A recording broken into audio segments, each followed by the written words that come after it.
청취자 여러분 안녕하세요. 여자라떼 마마킹의 사람책 도서관 마마킹입니다. 오늘은 70회 방송으로 인사드리겠습니다.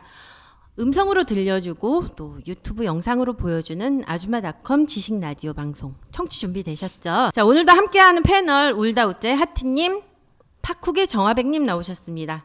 바야흐로 송년 소식이 들려옵니다. 특별한 모임을 기획하고자 참여하는 센치한 모임이 기대되시죠? 네. 네. 어떠십니까? 기대되죠. 벌써 지금 많이 잡혀가지고 체력을 지금 다지고 있습니다. 달리기 위한 체력. 네. 예. 송년 모임에 이제 가장 많이 접하는 게 음주 문화인데요. 네. 우리 하트님과 정화백님은 어떤 종류의 음주를? 예전에는 맥주 모임 뭐 이런 거 했었는데 네. 나이가 이제 저희가 네. 어느 정도 되다 보니까 지금은 약간 소주 모임으로 가고 있는 것 같아요. 아, 우리 정화백님은 저희는 이제 조금씩 이제 육아에서 벗어나니까 네. 좀 이뻐 보이게 럭셔리하게 가고 싶은 분위기. 분위기가 좀 가고 예. 있어요. 네. 근데 이제 또 우리가 분위기 하다 보면 와인이 생각납니다. 그렇죠. 예. 또 와인을 빼놓을 수가 없지요. 그래서 오늘은 주류 인문학 시간으로 와인에 대한 이야기를 준비했습니다. 오늘의 사람책은 그대들보다 술을 더 좋아하는. 긴장되네요. 나보다 더? 예, 그대들보다 술 더 좋아하는 고일천 러스코 대표님을 모시고 와인 인문학 시간으로 방송을 시작하겠습니다. 오늘의 사람책 고일천 러스코 대표님 나오셨습니다. 환영합니다. 고일천 대표님 안녕하세요. 네, 안녕하세요. 청취자 여러분 반갑습니다. 네, 이렇게 아주마닷컴 여자라떼 마마킹의 사람 책도서관 70회 사람책으로 인사드립니다. 예, 환영합니다. 예, 고일천 대표님, 그대들보다 술을 더 좋아하는 고일천이라는 이런 또 슬로건을 갖고 계신데 직접 소개 좀 부탁드립니다.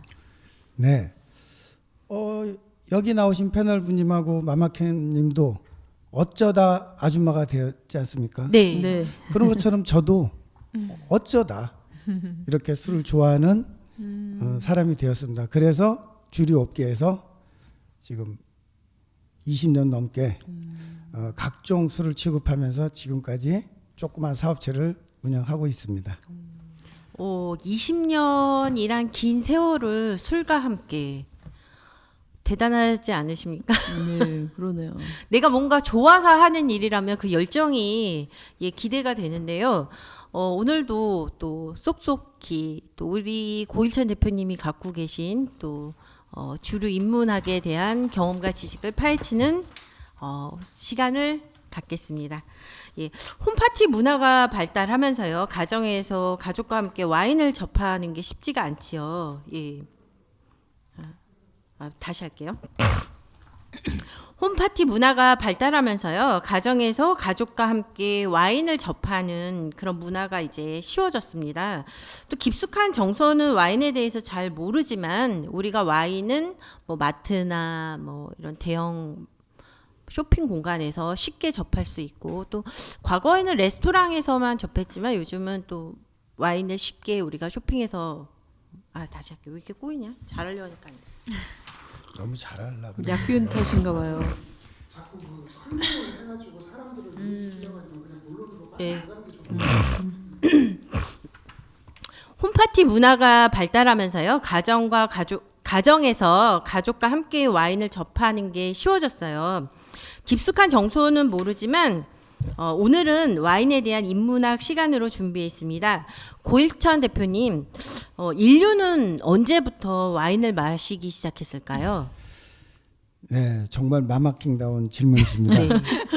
처음부터 커다란 숙제를 이렇게 저한테 네. 얹어주시는데, 그래도 인류는 언제부턴가 이 술을 먹었으리라고 생각을 하고, 네, 네. 그거는 기록으로 남아있는 부분도 있고 그렇지 않은 부분도 있습니다. 그러나 현재 네.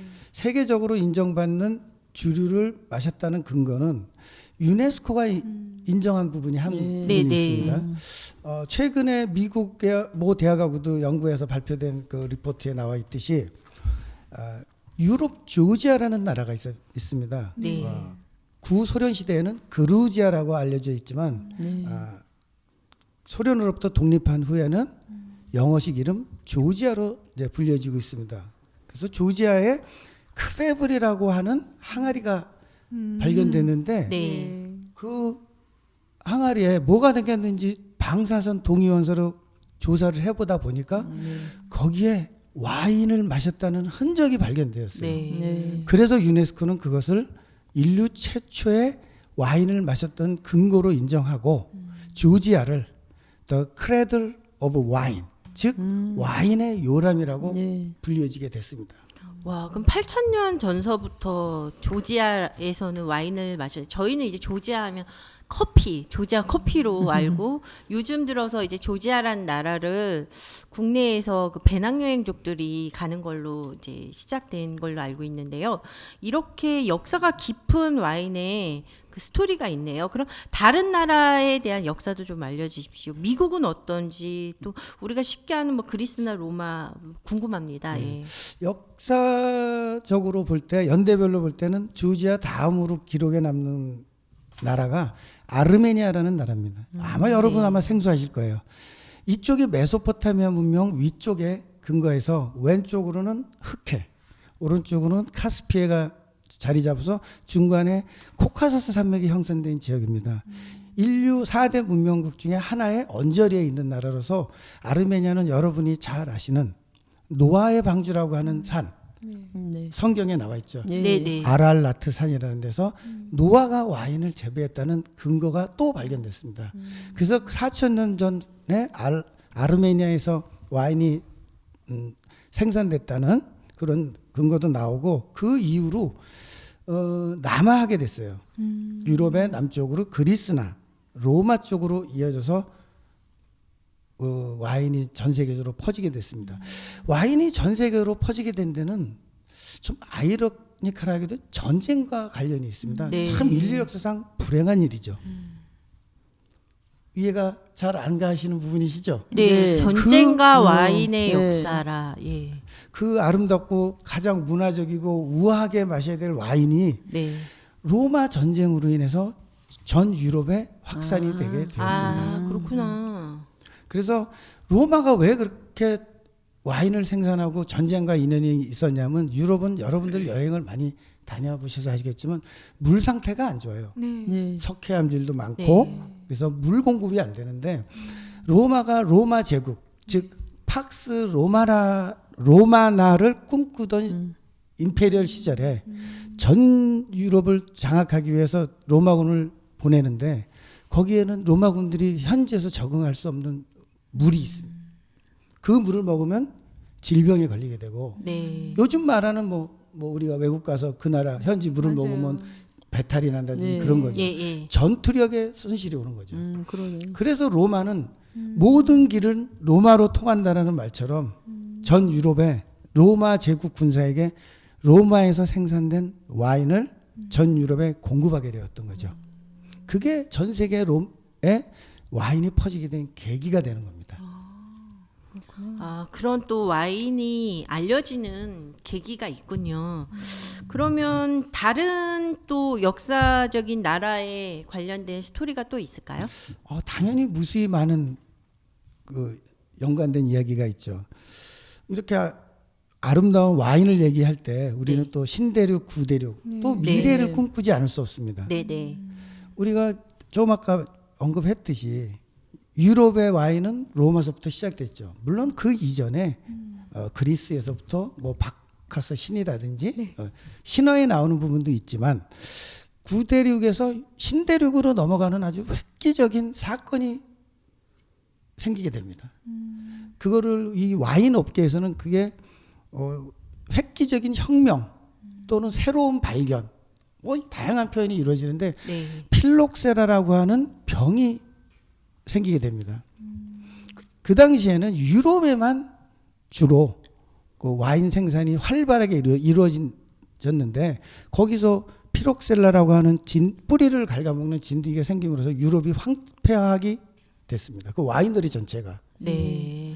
그래서 이 프랑스 쪽이나 유럽에 있는 와이너리에 종사하는 사람들이 다른 나라, 즉 신세계에 재배되는 새로운 건강한 포도 품종을 찾아나기 시작했는데 그것이 미국에 있는 포도 품종과 어울려서 접목을 하게 됩니다. 그래서 새로운 포도 품종이 탄생하게 되죠. 여러분들이 지금 마시고 있는 접하게 되는 모든 와인들은 70-80% 이상이 거의 그 이후에 발생된 교접된 건강한 와인 품종입니다. 네.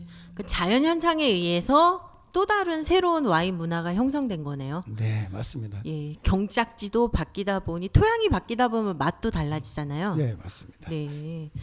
또 우리가 이 와인에 대한 역사를 이렇게 알다 보니까 이제 와인의 종류와 산지에 대해서 좀 궁금한데요. 대표님 와인의 종류와 산지에 대해서 좀 알려주십시오. 물론 말씀드려야죠. 네. 와인의 산지를 말하기 전에 일단은 제가 방금 전에 언급한 신대륙, 구대륙이라는 용어를 썼습니다. 네. 신대륙은 미국을 중심으로 한 북아메리카, 남아메리카 거기에 오세아니아까지도 신대륙에 포함이 됩니다. 또 최근이 아니라 몇 년 전부터는 남아프리카 공화국, 네. 아프리카 남단 희망봉 근처에서도 포도가 재배됩니다. 네. 아마 대부분들은 그런 아프리카에서 포도가 재배되는지 의아해하는 분들이 많습니다. 이런 부분들이 신세대 와인 재배지라고 얘기하고 유럽 즉 이태리, 스페인, 프랑스를 중심으로 한 나라들은 구대륙이라고 얘기를 하죠. 그 이후에 이제 포도 품종은 우리가 몇 가지로 나눠서 얘기해 볼 수 있죠. 혹시 스파클링 와인 드셔본 적 있습니까, 장화백님? 네. 네. 엄마들이 좀 쉽게 먹었던 것, 탄산? 톡 예. 쏘는 거 맞죠? 네. 역시 많이 이 먹어요. 방송은 아주 우아한 분들이 패널로 나오신 것 같습니다. 네. 일단 와인의 분류는 첫 번째로 기포가 있냐 없냐. 네. 즉 영어로는 버블이죠. 네. 버블이 자연적 그라스에 따랐을 때 있냐 없냐에 따라서 스파클링 와인하고 그냥 일반 와인 네. 또는 스틸 와인 네. 이렇게 두 가지로 나누게 됩니다. 그 다음에 컬러에 따라서 또 세분을 하게 되죠. 네. 가장 선호하는 또 사람들이 익숙한 레드 레드 와인. 와인. 네. 그 다음에 또 화이트 와인. 네. 그 다음에 또 있어요? 여성분들이 아주 좋아하는 컬러입니다. 핑크빛을 가진 로제라고 하는 컬러가 있습니다. 그래서 이렇게 세 가지로 나눌 수 네. 있습니다. 안 먹어봤어. 우리 한번 연말인데 한번 다 같이 모여서 한번 로제 와인 한번 즐길 수 있는 네. 시간을 만들어 보실까요? 네. 궁금해지네요. 네. 이쁠 것 같아요. 진짜. 예. 이런 종류가 있군요. 우리가 이제 쉽게 와인 하면 스파클링 많이 먹었었고, 뭐 레드 와인, 화이트 와인 하지만 거기에 대해서 왜냐하면 생산지까지는 잘 모르거든요. 요즘 가장 쉽게 접하는 게 값이 싼 게 이제 칠레 와인. 예. 예, 그렇죠. 칠레 와인, 미국산 이제 코스트코 가면 미국산 와인이 요즘 들어 칠레산보다도 오히려 더 많이 들어오더라고요. 그래서 이렇게 저희는 사실 값이 싸고 저가인 거를 가장 먼저 접했는데 대표님이 조지아 와인에 대해서 말씀을 해주시니까 이 정말 원년이 되는 조지아 와인에 대해서도 굉장히 궁금해집니다. 예. 그럼 세계 각국의 대표 와인의 산지에 대해서 좀 알아볼까요? 산지에 대해서 좀 알려주십시오. 예, 이 산지를 얘기하게 되면 여러분들은 저와 함께 세계 여행을 떠나는 기분을 느끼실 겁니다. 네. 같이 한번 가보시겠습니까? 네, 출발.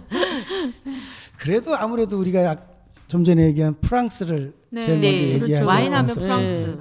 여러분들 프랑스의 와이너리, 즉 산지 중에 가장 생각나는 부분들이 한 군데 정도는 기억날 거라고 봅니다. 예. 다 뭐 사또 뭐 이렇게 들어가. 역시 좀 뭔가 좀 더 깊이 있게 들어가시는 것 같습니다. 프랑스의 산지는 뭐 다양하게 네. 몇 군데로 많이 나눠질 수도 있겠지만 일반적으로는 보통 세 군데 내지 네 군데로 이렇게 요약을 할 수가 있습니다. 여러분들이 가장 잘 아는 보르도, 네. 예. 두 번째로 부르고뉴, 네. 그 다음에 세 번째로 론 지방이라고 얘기를 합니다. 외자라 좀 발음하기가 어려운데 네. 론. 그 다음에 프랑스 북부, 독일과 경계에 있는 알사스 지방이 프랑스의 4대 와인 산지라고 얘기합니다. 네. 갈수록 모르겠군요. 예, 아무래도 이 와인은 네. 일반적인 상황에서 마시게 되는 경우도 있지만 한 병 두 병 먹다 보면 차츰 그 경험치가 높아서 나중에는 저보다 더 많이 알게 되실 거예요. 지금은 네. 편안하게 커피 드시면서 TV 연속극 보신다고 그냥 들어주시면 됩니다. 네. 네. 그래서 미국은 이제 프랑스에서 넘어가서 미국 네. 쪽은 가장 많이 알려지는 게 캘리포니아 쪽이에요. 네, 맞아요. 어. 그 포도, 건포도도 유명하잖아요. 네. 네, 그렇습니다. 캘리포니아 네, 건포도. 네, 캘리포니아 건포도 아주 레이진이라고 해서 세계적으로 아주 요리에 많이 들어가고 네. 또 주부님들도 뭐 각종 애들 간식용으로 많이 쓰는 아주 건강식품 중에 하나죠. 죄송합니다. 그 레이진이라고 하는 건포도는 양조용 포도가 아니고 식용 포도이기 때문에 아, 포도 네. 종류가 그렇겠죠. 품종이 다르네요. 네. 다른 거네요. 네. 그래서 이제 그거는 나중에 또 필요하시면 네, 네. 제가 말씀을 드리고 네. 나파밸리가 가장 대표적인 나팔밸리? 지역입니다. 캘리포니아 쪽에. 네. 그리고 그 이외에도 뭐 워싱턴 스테이트나 오레곤 쪽까지도 포도가 재배되고 있습니다. 그리고 뭐 이태리 쪽은 우리가 잘 아는 한 서너 군데 지역이 있고 그다음에 스페인도 마찬가지입니다. 그래서 그 지역을 잘 생각해 보면 북반구 쪽에는 위도를 잘 생각해 보시면 비슷한 위도가 될 거라고 생각이 예. 됩니다. 그러네요. 이 포도를 재배할 수 있는 지금 나라별로 알려주시다 보니까 그 포도가 잘 생육 과정이 있는 온도가 좀 비슷한 것 같아요. 예. 역시 이 아주마닷컴의 마마킹 다우신 예리한 판단력이십니다. 소위 이 와인에 종사하는 사람들은 이런 얘기를 합니다. 와인 벨트. 허리를 예. 뭐 네. 32, 28을 네. 얘기하는 게 아니라 세계적인 경도에 와인이 자랄 수 있는 위도가 있다고 얘기하죠. 네. 그 와인 벨트라는데 북이 30도에서 50도 정도가 북반구에서는 가장 적합한 와인이 자랄 수 있는 지역이라고 얘기합니다. 그리고 또 남반구를 다시 한번 돌아가 볼까요? 네. 남반구의 호주나 뉴질랜드 지방에도 비슷한 위도가 되겠죠. 네. 아프리카의 남아프리카 공화국 희망봉 좀 전에 언급했지만 거기를 잘 지도를 생각해 보시면 거의 호주나 예. 그쪽하고 맞아집니다. 예, 그런 것 같아요. 남반구에는 20도에서 위도 20도에서 40도 정도에서 와인 벨트가 형성이 됩니다. 그래서 나라는 다르지만 세계적으로 와인 벨트 내에서 전부 와인이 재배되고 있습니다. 예. 물론 지형적이거나 토양적 그거에 따라서 맛은 천차만별로 바뀌게 되겠죠. 네. 지금 알려주신 대로 하다 보니 이제 좀 와인에 대한 이해도가 생기는데요. 그럼 와인을 만드는 포도 품종에 대해서도 궁금합니다. 저희가 너무 무지해서 캘리포니아 건포도 얘기했지만 와인을 만드는 품종이 굉장히 다양할 것 같아요. 이거 국내산에도 보면 국내 와인이라고 하면 뭐 포도도 있지만은 머루도 있고 이것도 우리나라 토종 와인 종류잖아요. 근데 이것처럼 해외에서 어떤 종류의 포도가 있는지 궁금한데요. 포도의 종류? 이것도 이 종류가 그러면 화이트 와인과 레드 와인에 따라서 달라지나요? 당연합니다. 네. 솔직히 저도 전 세계 몇 종이 포도 품종이 와인으로 재탄생되고 또 와인으로 탄생이 돼서 호평을 받고 소비자의 기호에 맞게 전달되는지는 정확히는 알 수 없지만 그렇게 다양해요. 예. 네. 조금 전에 제가 첫 부분에 언급했듯이 피록셀라에서 포도 품종이 개발됐지 않습니까? 네, 네. 그 개발된 이후의 포도 품종은 저희가 지금 다 접하고 있는 포도지만 포도 품종이지만 네. 그 전에 각 나라마다 있던 토착 품종, 토착 품종이라고 합니다. 그거에 대해서는 나라마다 개성이 있고 또 알려지지도 않은 부분이 있기 때문에 정확한 데이터는 알 수 없지만 일부 학자들에 의한 자료는 실제로 와인으로 재탄생되는 포도 품종은 200여 가지. 네. 그리고 그 지역에서 자가로 만들어서 마실 수 있는 포도 품종들은 한 2,000가지 정도 된다고 얘기를 합니다. 굉장하네요. 2,000가지. 예. 근데 이거는 저의 개인적인 의견도 많이 네, 반영된 내용이라고 좀 이해해 주시기 예. 바랍니다. 그럼 레드 와인은 어떤 종류의 품종이죠? 포도 품종을 얘기하게 되면 저희가 밤을 새고 저희가 이제 포도 몇 병을 놓고 이제 밤을 새야 됩니다. 네. 근데 그래도 우리가 이 정도는 알아야 되겠다고 하는 포도 품종만 몇 가지 이제 알려드리도록 하겠습니다. 필록셀라 이후에 많이 활발하게 마시게 되는 포도 품종으로는 까베르네 쇼비뇽이라는 포도 품종이 있습니다. 가장 많이 쉽게 접하는 아는 척 하려고 그랬는데 네. 그냥 안 되겠다. 프랑스에서 가장 많이 생산된 포도가 많이 생산되는 지역이 아까 어느 지역이라고 그랬죠? 보르도. 예, 역시 기억력이 우아한 기억력을 소유하고 계십니다. 까베르네 쇼비뇽은 프랑스 보르도가 원산지입니다. 그래서 전 세계적으로 가장 많이 잘 알려져 있고 그린벨트 내 와인벨트 내에서는 아주 잘 자라는 포도 품종이에요. 특징은 색깔이 진하고 네. 그 다음에 탄닌이 강하기 때문에 드라이 와인을 원하시는 분들한테는 가장 잘 어울리는 품종이죠. 까베르네 쇼비뇽. 근데 약간 신맛이 강하지 않나요? 뭐 개인 차에 따라서 당연히 느낄 수 있지만 일반적으로 신맛의 표현보다는 레드 와인은 조금 더 드라이하다, 좀 드라이지 않냐, 또는 네. 풀 바디감, 또는 그렇지 라이트 바디감 이런 식의 표현이 있거든요. 네. 조금 이따가 그 테이스팅이나 입맛에 관계에서는 네, 또 한번 네. 저희가 한번 다뤄보죠. 시간이 네, 된다면. 네. 네.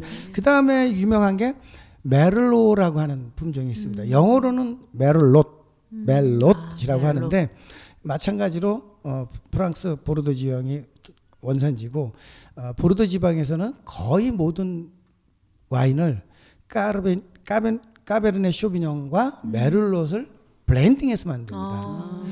독특하게 프랑스 보르도만 이렇게 품종을 브랜딩해서 제품을 만듭니다. 거기에 추가적으로 쇼비뇽 브랑 죄송합니다. 뭐 피노 누아라고 하는 네. 또 포도 품종인데 이것은 아주 섬세하기 때문에 레드 품종이긴 하지만 저희들은 이걸 섬세한 여성, 어쩜 면에서는 까탈스러운 도시 여성에 표현하기도 합니다. 피노 누아. 예, 피노 누아라고 얘기하는데 소믈리에들 즉 네. 와인을 다루는 전문가들은 아주 좋아하는 품종이죠. 왜 다양하게 성격을 표현하고 있는 포도 품종이기 때문입니다. 까칠하군요. 예, 아주 까칠합니다. 그렇기 때문에 전 세계에서 즉 프랑스를 대표하는 가장 비싼 와인이라고 할 때는 거의 모든 품종들이 요 피노누아 품종으로 제품을 만들게 됩니다. 이 피노누아의 특성은 병 안에서도 숙성이 된다는 얘기죠. 와 대단하네요. 그 안에서도 발효가 이루어진다는 게. 예. 보통 일반 포도 품종들은 병 숙성이 거의 오래 가지 않습니다. 예. 근데 이 피노누아만이 병 숙성이 생산 연도에 따라서 또는 와인 그 메이킹에 따라서 길게는 10년 이상도 가는 품목들이 있다고 합니다. 또는 그 이상 그 정도 돼야지 제 맛이 맛을 난다고도 내요? 얘기해요. 네. 그럼 대표님 이 피노누아는 코르크 마개를 특별히 좀 다른 것과 특별한 점이 있는 건가요? 아니 일반적인 코르크 마개 똑같지 않아요? 코르크는 전 세계 모든 와인들이 거의 비슷하게 다 사용하는 거로 했습니다. 가장 많이 사용하는 코르크는 천연 코르크를 가장 많이 생산하는 포르투갈 제품을 선호하게 돼 있어요. 네. 그래서 이렇게 제품이 오래될 경우는 코르크를 바꿔주는 작업을 하는데 네. 지금 너무 진도를 많이 나가고 계세요. 아 그런가요? 이 얘기하면 이게 어려워져요. 와인이 왜 저는 이제 담금주를 하는데요. 이게 오래되면 코르크가 삭더라고요. 그래서 코르크를 교체해 줘야 되는데 저는 지금 피노누아가 이렇게 병 자체 내에서 숙성이 된다면 너무 무지해서 그런지 코르크를 특별한 걸로 해야 되나 이런 궁금증이 생겨서 질문드렸습니다. 예, 퀄리티 예. 좋은 코르크를 당연히 사용하겠죠. 예. 그럼에도 불구하고 오래 보관된 제품 이런 경우에는 검증된 또는 인정된 와이너리에서 인증된 전문가가 리콜킹 하는 거죠. 네. 그게 있고 거기에 또 리콜킹 했다는 사인과 표시를 넣게 됩니다. 네. 아주 특별한 와인이죠. 네. 그래서 피노누아는 좀 그렇게 까칠한 네. 와인. 그 다음에 전 세계적으로 많이 알려져 있는 게 쉬라 또는 쉬라즈라고 합니다. 시라즈. 네. 예. 최근에 호주 제품이 국내에 많이 수입되면서 각광을 받는 이제 포도 품종인데 원래는 프랑스의 론 지방에서 재배되는 아주 퀄리티 있는 제품이었어요. 근데 지금 신대륙으로 이사를 가서 네. 부를 많이 축적해서 명성을 일으켜서 와이너리에 이익을 담당해주는 그런 포도 품종이 되죠. 프랑스에서는 쉬라, 그 이외의 영어권에서는 쉬라즈라고 네. 하고 있습니다. 또 한 가지 괄목할 만한 포도 품종 중에 하나는 말백이라고 합니다. 말백이요, 말백. 말백은 구대륙인 프랑스에서는 인기를 많이 못 얻었는데 신대륙으로 이제 옮겨가면서 각광을 받기 시작한 거죠. 특히 칠레, 아르헨티나 등지에서 많이 자랐는데 이 제품이 아마 고산지대에 잘 어울렸던 것 같습니다. 네. 그래서 아르헨티나의 대표적인 포도 품종이라 그러면 대부분 아마 주저하지 않고 말백이라고 얘기할 겁니다. 앞으로 말백에 대한 연구와 네. 품종 개량이 많아질 것으로 예상이 됩니다. 요 부분 중에서도 맨 마지막으로 제가 강조하고 싶은 부분, 크레들 오브 와인, 와인의 요람이라고 하는 조지아의 토착 품종 중에 네. 사페랍이라고 하는 포도 품종이 있습니다. 사페라비요. 그래서 제가 그 사페라비 이게 품종을 조지아 와인. 예, 네. 그래서 잠깐 어려운 제품이죠. 아마 이런 조지아 와인을 볼 수 있는 기회도 와인 애호가 중에서도 아마 뭐 2, 3% 정도밖에 안 될 겁니다. 그래요. 가격대가 비싸죠. 조지아 와인은 아주 저렴해요. 예. 그래서 원래는 칠레 와인하고 가격대가 비슷한 가격대로 아. 형성이 되는데 네. 아직은 조지아하고 FTA가 체결이 안 돼 네. 있어서 네, 네. 관세 부분에서 한 15, 20%가 좀 비싼 네. 부분에서 조금 비싼 가격이지만 네. 조만간 양국 간의 협력이 잘 되면 칠레 와인만큼 흔하게 이제 저렴한 가격에 구대륙 와인을 경험하실 수 있는 겁니다. 그럼 국내인들의 정서상 지금 현재는 이제 시중에 칠레 와인이 많이 있으니까 값싸고 저렴하게 우리가 많이 접해왔는데 조지아 와인에 대한 기호도가 높아지고 또 우리도 오늘 방송을 통해서도 조지아 와인에 대해서 궁금하고 또 이게 세기 원년 전 인류 최초의 와인이라고 하는데 이게 대중화가 돼야 되지 않을까 이런 생각에 지금 침이 꿀꺽 넘어갑니다.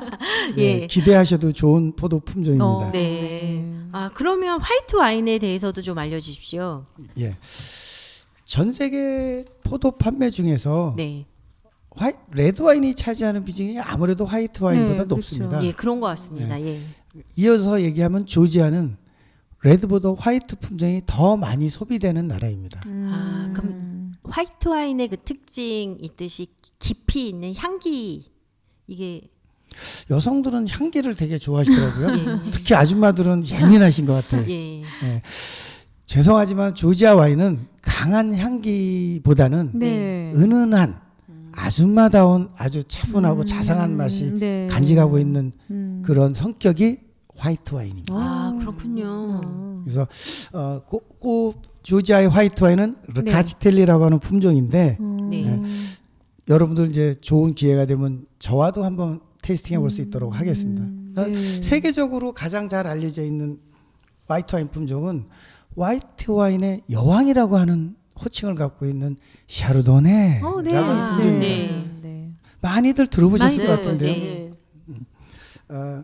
샤르도네는 프랑스 부르고뉴 지방의 대표적인 포도 품종입니다. 산미도 살짝 있으면서 그다음에 플로랄 향도 있고 아주 여성들이 좋아하는 품종이에요. 네. 어디 와인을 오더할 때 샤르도네 정도 이렇게 주문을 하게 되면 한다면 네. 거의 실패하지 않을 확률이 높죠. 단 화이트 와인을 좋아하신다면 네. 스위트하지 않고 드라이지 않지만 처음에 마마키님이 산도 좀 네. 신맛이 나는데 네. 화이트 와인의 성격은 산도에 의해서 많이 좌우됩니다. 그래서 샤르도네는 가장 적당한 산도를 가지고 있습니다. 물론 와인 회사에 따라서 제조하는 회사에 따라서 약간은 차이는 있겠지만 그래서 샤르도네가 가장 많이 알려져 있는 품종이고 그다음에 독일과 적경한 지역에 리슬링이라고 하는 리슬링이라고 했는데 초창기 이 제품은 많이 국내에 소개가 됐었어요. 네. 근데 이제 가격 문제라든지 또는 마케팅 부재로 좀 많이 지금은 많이 마시지 않는데 약간 발포성 있는 그런 맛이고 상큼한 맛이 있습니다. 네. 그래서 이 리슬링 대신에 많이 바뀐 게 여러분들 국민 와인이라고 했던 게 한 번 있었습니다. 국민 와인. 마주왕. 아니 수입 와인 중에 마주왕도 지금은 다 OEM으로 들어오기 때문에 수입 예. 와인이죠. 모 브랜드가 있었어요. 모스카토라고 하는 품종이 아, 있습니다. 예. 지금 그 모스카토 품종이 네. 브랜드는 여러 가지가 있죠. 네, 네. 그거를 이 리슬링을 대체하게 됐습니다. 아, 리슬링은 그렇구나. 가격 면에서 좀 비싸요. 예. 그래요. 그래서 이제 그 무스카토는 네. 칠레 쪽보다는 이태리 쪽에서 나온 제품 그 품종이 좋고 대부분이 모스카토는 이태리 제품들이 많이 알려요. 모스카토 다스치라고 하는 이름으로 라벨로 여러분들 접할 수 있고 대형마트에서는 제가 기억하기로는 10,000원 정도. 네. 최근에는 많이 저렴해졌습니다. 굉장히 많이 저렴해요. 유럽과 FTA가 하기 전에는 네. 저도 한 2만 원 정도의 급여서 마셨던 기억이 나요. 그랬죠. 그래서 그 다음에 많이 알려진 리슬링, 그 다음에 모스카토라는 그 품종이 있고 프랑스의 화이트 와인을 또 하나 대표하는 게 쇼비뇽 블랑. 들어봤어요. 다 들어보신 거죠. 예, 우리가 예. 정리만 안 돼 있는 그렇죠. 거지. 여러분들이 뭐 우리 아줌마들이 맞아요. 모를 게 뭐가 있습니까? 네. 자식을 블랑의 흰색 예, 그렇죠. 제가 그 질문을 하기 전에 먼저 말씀을 해주시고 몽블랑이 생각나서 화이트라는 뜻이겠죠. 네. 그래서 이것만 들어도 이 품종이 화이트라는 걸 알 수 있습니다. 보르도를 프랑스의 보르도를 대표하는 와인이죠. 네. 그다음에 피노 블랑, 네. 그다음에 조금 아까 얘기했던 무스캇. 무스캇. 무스캇은 발음에 따라서 나라마다 달라져요. 모스카토, 무스캇, 모스카텔 이렇게 다양하게 발음이 되지만 어쨌든 모스캇입니다. 네. 편한 발음을 하시게 돼요. 네. 그거에 대해서 뭐 어느 누구도 얘기할 수 없는 부분이. 보편적으로 모스카토 이게 이제 가장 보편적으로 좀 알려진 것 그렇죠. 같아요. 무스캇 그러면 아마 무스캇. 영어식 발음일 거고 이태리식은 모스카토 네. 그렇게 될 거고 그다음에 이제 토착 품종 중에 네. 조지아의 루카치텔리라는 품종이 있습니다. 요게 일반적인 화이트 와인의 대표적인 품종이죠. 네. 우리가 지금 이제 고 대표님의 설명을 들으면서 왠지 와인에 대한 지식이 깊어지고 있는데요. 그럼 와인을 시음하는 방법에 대해서 좀 알려주세요. 우리 와인을 와인잔에다가 마셔야지만 이 종소리를 탁 들으면서 크리스탈 잔에 이런 느낌이 있는데 와인도 올바르게 마시는 방법이 있을 것 같습니다. 나만의 와인을 찾아가는 그런 방법에 대해서 좀 알려주십시오. 예, 지금 와인 시음을 말씀하시니까 벌써 한 잔 생각나는 시간이 된 것 같습니다. 네. 하나 따고 싶습니다. 예. 참으시죠, 마마킹. 네. 나중에 저희. 예. 와인은 제가 아까 지금 마마킹 지행자님도 말씀하셨듯이 여러 사람들과 즐길 때는 그냥 즐기시면 돼요. 네. 네. 우리가 언제 아줌마들 집에 옆집 아줌마 불러서 마실 때 커피 한 잔 마실 때 격식이 있습니까? 상대가 좋아하면은 네. 진하게. 네. 또 어떤 친구들은 설탕 반, 크림 반. 네. 취향이 다르거든요. 그것만 이해해 주시면 되잖아요. 근데 이상하게요. 사실 커피도 원두를 마실 때 이거 로스팅을 몇 시간에 몇 도에 하고 이걸 수제로 덮었냐 뭐 이런 거 따지지 않거든요. 근데 이게 와인 하면 왠지 좀 이렇게 옷차림도 TPO에 맞게 잘하고 먹어야지 되지 않나. 이거를 혹시라도 뭐 따르는 거나 뭐 디켄싱이나 이게 뭐 잘못해서 우리가 격식이 떨어지는 거 아닌가 이런 너무 그런 좀 편견이 있는 것 같아요. 이게. 당연히 편견이 있겠죠. 왜냐하면 경험을 많이 안 했기 때문에. 네. 하다못해 우리 음식도 보통 젊은 친구들은 네. 일반 식당에서 자기네들이 좋아하는 퓨전 음식을 먹다가 네. 갑자기 어른들하고 가는 한정식 집에 가면 그 바짝 젊은 친구들 긴장되죠. 긴장돼요. 네. 숭늉도 하나 제대로 못 네. 먹어요. 그렇죠. 불편해서. 네. 우리도 와인도 그렇게 생각하면 돼요. 몇 번 와인을 접하시다 보면은 네. 편하게 접근할 수 있을 거예요. 물론 좀 전에 얘기했던 커피도 네. 커피 테이스팅하는 방법이 분명히 있습니다. 네. 네. 전문가들이 해서 제대로 된 커피를 음. 눈으로 보고 읽고 입맛을 느끼고 선택할 수 있는 전문가용 테이스팅 방법이 있어요. 네. 그런 경험을 한번 겪고 나면 커피의 종류가 다양하고 맛이 다르다는 거 느끼듯이 와인도 비슷하다고 봅니다. 처음에는 옆집 동네 주부들하고 모여서 커피 한 잔 한다는 식으로 와인을 가깝게 해주시면 돼요. 네. 굳이 우리가 이제 와인 테이스팅을 할 때는 격식을 몇 개 있는데 네.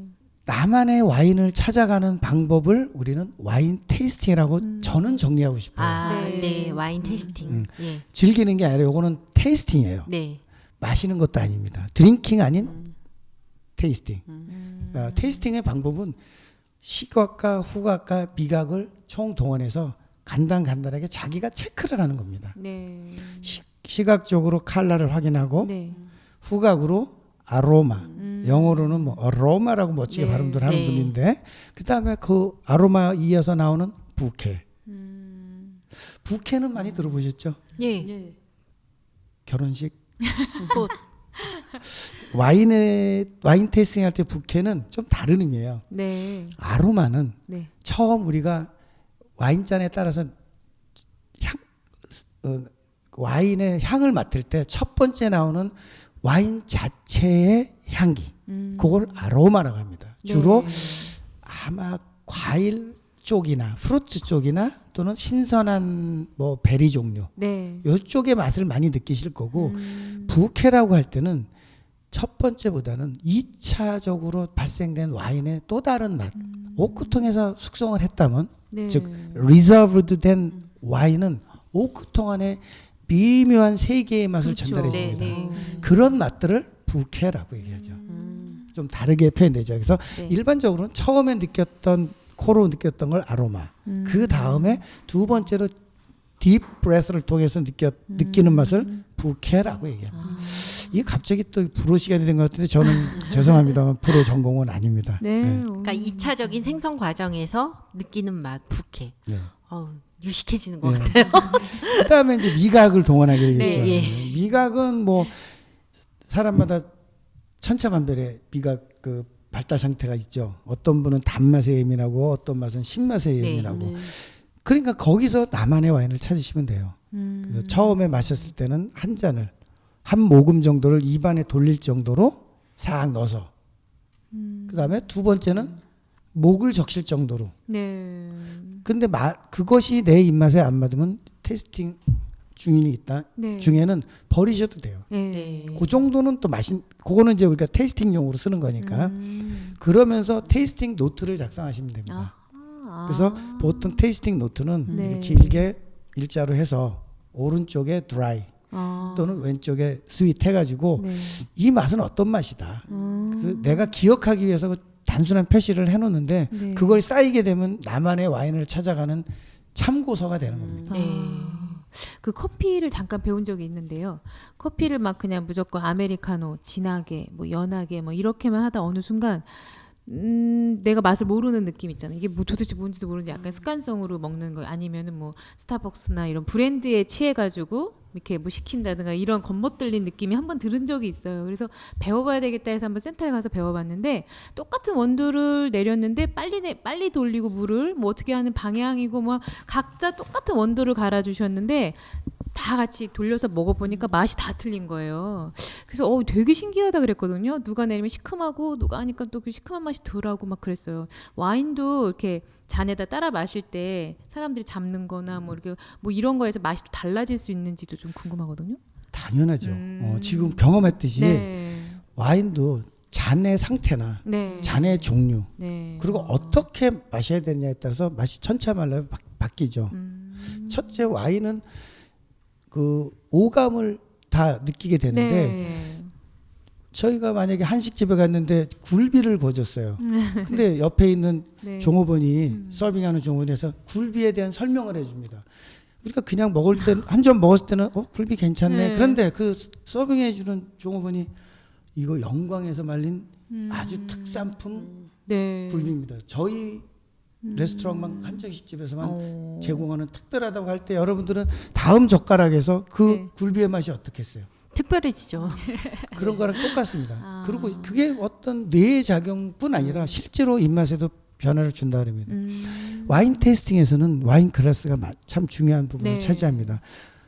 화이트 와인, 레드 와인, 스파클링 와인 일반적으로 이렇게 와인 종류에 따라서 글라스를 달리합니다. 달리하는구나. 아. 레드 와인은 이 어로마가 좀 강해서 예. 볼이 큰 잔을 쓰게 됩니다. 볼이라고 하면 이렇게 네.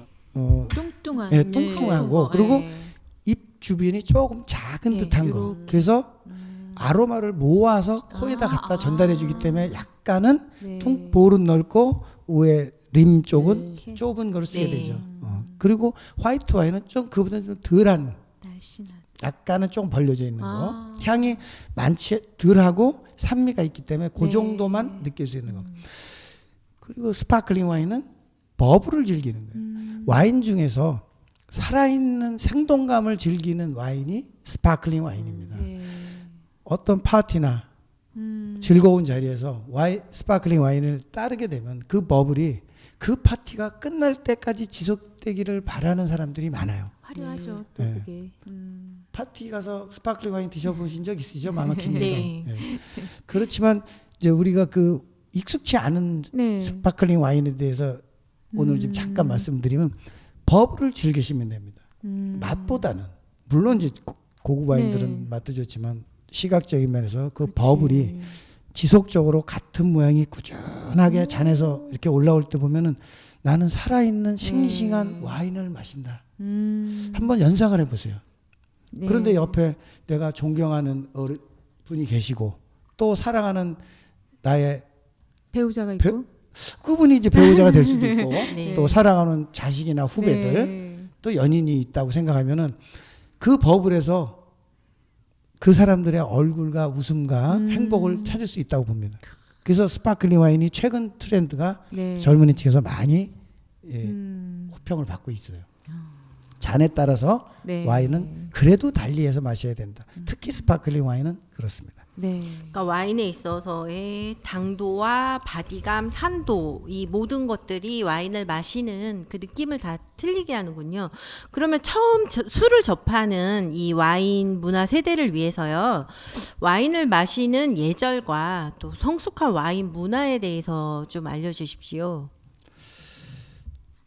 저도 예의절에 대해서는 뭐 특히 할 말이 없습니다. 왜냐하면 많이 달리다 보면 끝에는 가장 매너 없는 사람이 되기도 하니까요. 예. 참 어려운 얘기인데 그래도 격식 있는 자리에서 어느 네. 정도는 네. 그 선을 넘지 않는 선까지는 우리가 또 예절을 지켜야 맞아요. 되겠죠. 네. 그랬을 때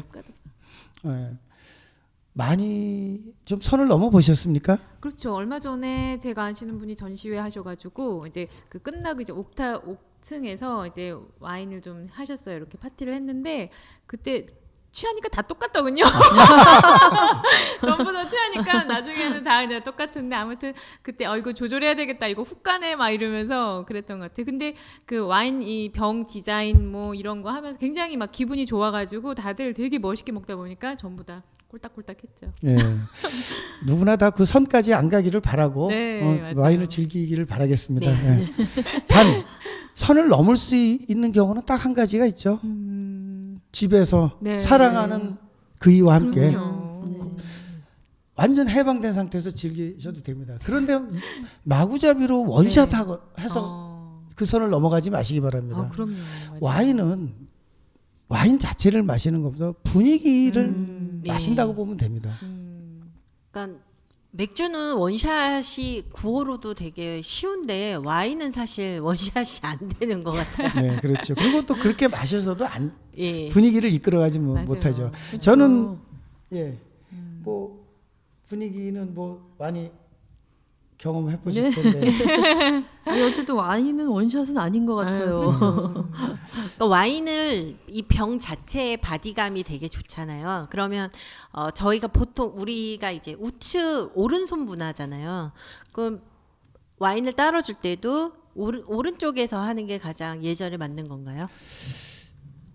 예, 제가 어저께 그 모 대학 외식 산업학과 학생들 네. 마지막 수업을 하고 왔는데 그 중에 이제 실습을 하는데 계속해서 보이지 않던 학생이 처음 나왔어요. 근데 서빙을 이렇게 하는 실습을 하는데 자세가 이상해요. 제가 네, 보기에도 네. 지금 마마키님 말씀하신 대로 네. 왼손을 쓰는 친구 학생이 왼손잡이. 있어요. 예. 예. 그것도 저한테 물어봐요. 근데 저도 오른손잡이라 그런 경험을 안 해봤기 때문에 죄송합니다만 제가 아시는 소믈리어분이나 전문가한테 한번 여쭤봐야 될 것 같아요. 네. 그런 부분은. 근데 일반적으로 레스토랑에서는 세팅이 돼 있지 않습니까? 네, 네. 글라스나 플레이트가 세팅이 돼 있을 때 항상 오른쪽에 와인 글라스가 세팅이 돼 있어요. 네. 그래서 자세히 보시면은 네. 자세히 안 보셔도 뭐 아시겠지만 대부분의 와인을 제공하는 그 소믈리어나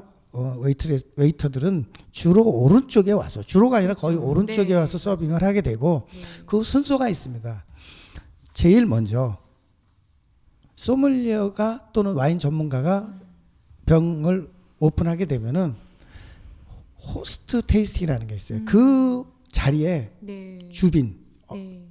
우리로 얘기하면 와인을 주문한 사람을 호스트라고 얘기했죠. 네. 집에서는 아마 집 주인이 될 거고 네. 레스토랑에서는 초대한 사람한테 와인을 조금 따라서 테이스팅 해보게 합니다. 네. 예, 예. 많이 보셨을 거예요. 네, 여- 맞습니다. 영화라든지 이럴 때. 네. 그런데 그럴 때 아주 조금 따라서 하는데 그때 맛이 없다고 고개를 젓거나 인상 쓰는 그런 호스트는 없습니다. 그렇죠. 예. 설령 그렇더라도 그건 넘어가서 네. 해야 되는 예, 부분이고 그렇죠. 그러면 대부분 멋있는 표정을 짓죠. 만족한다. 네.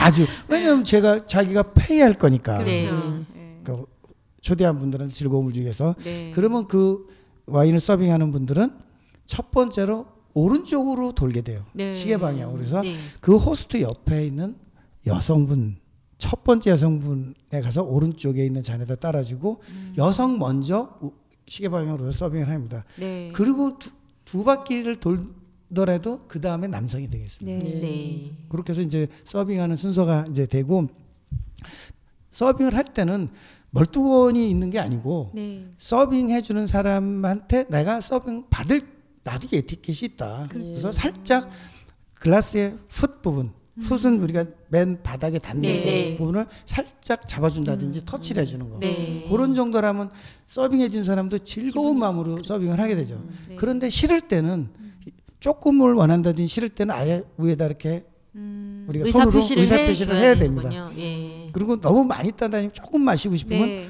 두 손을 아. 해서 살짝 표시를 해주면 서빙해 주는 분은 아, 그런 데 그런 센스를 예, 익숙하신 분이라 그러니까 금방 눈치를 챕니다. 예. 거절한 적이 없어서. 그렇군요. 예. 그렇다고 이 거절을 표시 안 한다고 네. 서빙하는 분이 꽉 채우지는 않습니다. 그렇죠. 예. 맞아요. 대부분은 3분의 1 정도. 예, 7부로도 안 한 것 같아요. 그 대신 이제 그 서빙하는 그 전문가들은 네. 한 병이나 두 병을 주문할 거를 예상을 다 하지 않습니까? 그렇죠. 그래서 네. 인원수에 맞춰서 그걸 비율로 맞추기도 한다고 합니다. 네. 전문제 소믈리어들은 그런데 아주 능숙하죠. 네. 또 3분의 1 정도 했을 때 그 크리스탈 와인의 종소리가 네. 가장 예쁜 것 같고 그 분위기에 이렇게 매료되는 것 같아요. 역시 우아한 표현을 잘 쓰시는군요. 네. 그다음에 이제 서빙한 후에 마실 때도 네. 아까 저희들이 좀 전에 말씀드렸던 테이스팅 할 때와는 다르게 하셔야 돼요. 네. 뭐 잔을 돌려서 막 이렇게 네. 하면 안 돼요. 일반적인 네. 경우에는 네. 그냥 즐기시면 돼요. 네. 서빙할 때는 우리가 테이스팅 할 때는 스월링이라고 해서 후각을 맡을 때 잔을 돌리기도 하거든요. 네. 당연히 돌려서 예. 두 번 아로마와 부케를 이제 느껴야 되니까. 근데 일반 테이블 매너는 그 정도는 안 하고 한두 번 정도만 살짝 돌려주시면 돼요. 왜냐? 준비된 와인들 고급 레스토랑에서는 네. 분명히 소믈리에가 있습니다. 아. 소믈리에가 미리 다 준비를 해놨기 때문에 한두 번 정도 이렇게 해서 드시면 되고 원샷 네. 아니죠. 아니죠. 쩝쩝 아니지. 아니죠. 짜증나면 네. 쩝쩝. 그다음에 네. 건배도 옆 사람 좌측 우측 네. 띵띵 네. 아니죠. 맞아요. 그래서 그냥 예의 바르게 네. 우리가 커피 마실 때 옆 사람하고 건배 잘 안 하잖아요. 안 네. 하죠. 근데 그런 것처럼 커피 마실 때 그냥 살짝 들어서 또는 네. 눈은 웃음을 쳐서. 근데 건배를 할 경우가 있습니다. 건배할 때는 잔의 아까 했던 볼 부분, 네. 가장 예, 예. 두툼한 부분을 서로 살짝. 그때 아까 마마키님 말씀하셨듯이 크리스탈 와인처럼 아주 경쾌하고 맑은 소리가 나는데 그렇게 했을 경우에는 그것이 크리스탈 잔이 아니더라도 네. 아주 청아한 소리가 날 수 있습니다. 그럴 때 그라스를 살짝 옆으로 비틀어주면 X자로 네. 살짝 해서 그런 멋있는 토스팅이 되고 또 한 가지는 잔만 토스트하는 게 아니라 아이 컨택을 해야 됩니다. 그렇죠. 와인을 마시는 목적이 아까 뭐라 했습니다.